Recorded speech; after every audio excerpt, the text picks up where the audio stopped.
How to check the Twitter, now known as X, activity. Hey guys, welcome back to the channel. If you wish to check for the different activities that you have done on that application, first of all head over to Play Store or App Store and search for the app. Now make sure you have updated it to the latest version.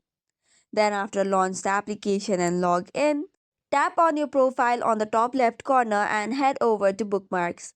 Here are the list of post tweets media that you have saved or favorite. Likewise, head over to the profile and tap on profile section again. Slide towards the left and tap on likes.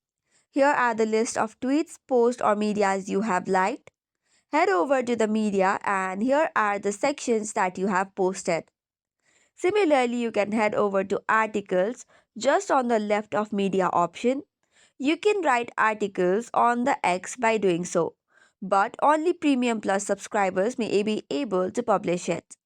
Similarly, you can also view highlights, but you need to be a verified account to do so. So this is all for today's video. For more such contents, do not forget to hit the like and subscribe button.